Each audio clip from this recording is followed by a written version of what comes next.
Hi everyone, my name is Loretta Luck. I'm the Unit Coordinator for 400-975 Ethics in Health Research.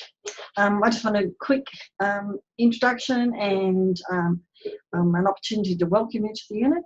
I hope you enjoy this unit with me. As you know, it's a fully online unit. However, I'm readily available for any consultation you might like. Please feel very welcome to email me with any questions or concerns at any time. Email is probably the best way to catch me. I'm often working off campus, so but I obviously look at my emails regularly. I'd like to, in this introduction, to quickly go through the learning guide. I'm very aware of the fact that not all students are actually enrolled in the Masters of Nursing. So because it's a different school, I thought it might be helpful if I could just briefly go through some of the points in the learning guide that I think are of significance that you might need to know. So if you give me a minute, I shall share my screen with you. There it is. And what I've got in front of me, I'm sorry to scroll up, it's a bit difficult, is the learning guide, which the learning guide and the unit outline are actually already loaded in views for you. So the things that I wanted to point out, there's my email address. I've made some changes in response to the SFUs from last year. So I hope that supports you, and I hope that gives you a good experience in the unit. Please read the learning outcomes, they're quite important.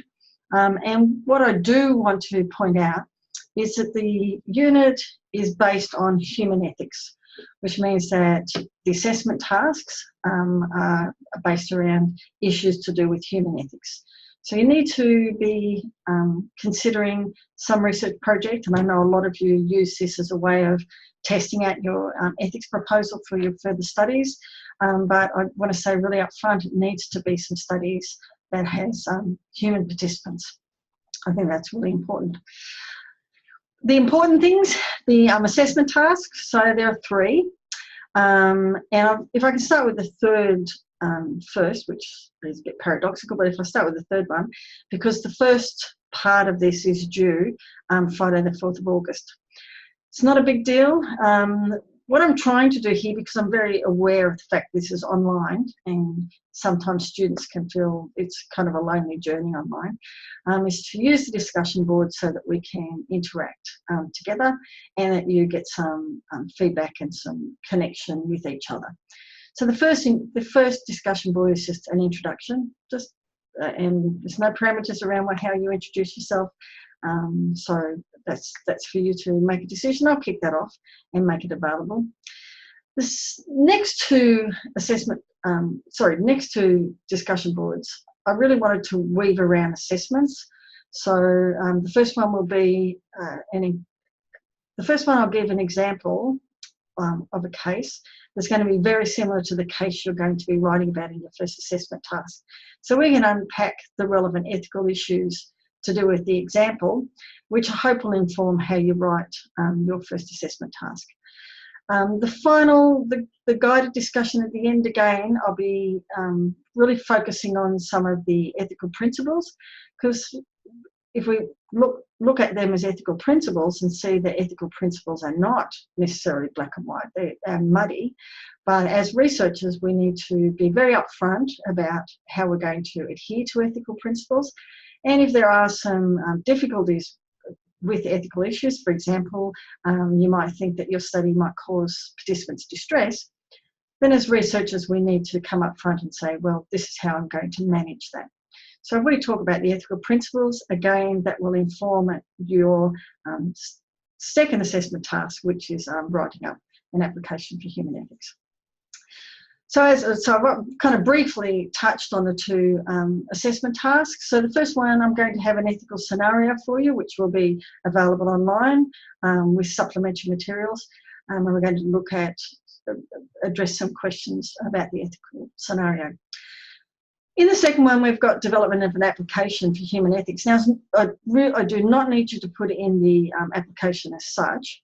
What I've done is I've pulled out some of the really pertinent parts that we need to address as researchers, and you can do that in the form of an assignment, and you can certainly use the headings from the standards and criteria when you're actually filling out the assignment. I'm not going to go into the assessment tasks in much more detail now. What I'll do is I'll do another video like this when we get closer to the assessment tasks, and I'll run a webinar so we can do a live chat. So I'll be in my office, and if you want to join me, that would be terrific, and we can talk about the assessment tasks. Some of the important things, so more detail about the assessment tasks are here for you. This is the case study that I'm going to be using, and as I said, the information about that will be online for you. And I have some supplementary materials that will help your thinking about the ethical scenario. Here's some more details about the discussion boards, the due dates for the discussion boards, and an outline of what we're going to be doing. What I want you to know about, really importantly, is the referencing style for the School of Nursing is APA. So that's an author year referencing style. So if you're using another referencing style in your discipline, for this unit, it will need to be APA. There are lots of resources about APA in the library. If you feel you'd like some more resources, I'm very happy to find some, and I'll load them onto my view sites as well. So I'm very happy to do that. What we've got here is just a kind of an outline of about when I think you should be moving through your modules and about what kind of timing throughout the semester. And I think the only other thing I wanted to point out is in the school, we actually have PCAL staff, which are called, as you can see, Professional Communication and Academic Literacy staff. And they're actually here to help people if you just want a hand with your written expression. So just so you know that this is available to you, here's the link, and you send an email and make an appointment with the PCAL staff. I think that's all for now that I want to share with you. As I said, anytime during the semester, if you want to contact me, please feel very welcome. The first learning module is already available on Views. By Monday, I'll have the second and hopefully the third learning module, but definitely the second learning module. So I hope that's helpful. Okay, thanks so much for your time.